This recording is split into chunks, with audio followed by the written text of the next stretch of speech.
90 దాకా ఉన్నది, 80 దాకా ఉన్నది వయసు. 3 కొడుకులు, అందులో కానరానోళ్ళు. అలా చేసి పెట్టాలని నాకు శాతం అయితే లేదు. ఈడ పని వాళ్ళు దొరుకుతలేరు. ఏ ఆశ్రమం అనుకోవాలంటే వెంకులాడుతున్నాం. వాళ్ళు దొరకపోతారు, ఈ ఆడు ఉండాలి. నాకు అది ఆశ్రమాలు తెలియదు. ప్రభుత్వం సహకరిస్తే తీసుకుపోతే పోతా నేను, పోనంటే నేను. ఇంకా నాడు ఎట్లా ఉంటుంది, మంచిగా ఉంటుందా? నేను పోయినాక నా కొడుకులు నడుచుకుంటారా? నా వయసు పగ్గబడ్డది. అతను ఇప్పుడు తగబెట్టినట్లేరు. ఆడికి అత్యంత చూపిస్తా చేస్తా అంతే. నేను కూడా పడితే ఆడ ఊళ్ళని వేసిన వాళ్ళు ఉండొచ్చు అనుకొని వాళ్ళకి అరుచుకునే వాళ్ళు లేరంటే బాధపడుతున్నా.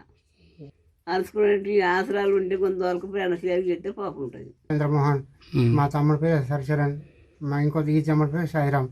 మాకు ఏంటంటే మాకు గవర్నమెంట్ సహకారం కావాలా, లేదంటే అనాథాశ్రమంలో ఉంటాం. అనాథాశ్రమంలో ఉండాలనుకుంటున్నాం. అనాథాశ్రమాలు ఉన్నాయని తెలిసింది. మనకు డబ్బు రూపంలో ఇప్పుడు పెన్షన్ అయితే నెలకు 4,000 పెన్షన్ వస్తున్నాయి. గంతే మాకు గది విషయం. మామూలు సేవ వేస్తుంది.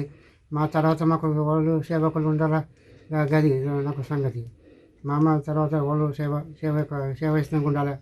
నేను గది మా కావాలి. మాకు సేవ చేస్తానికి ఒక లేడీ కావాలని కూడా వంట వేసి పెట్టడానికి మాట కొడుకుంటాను.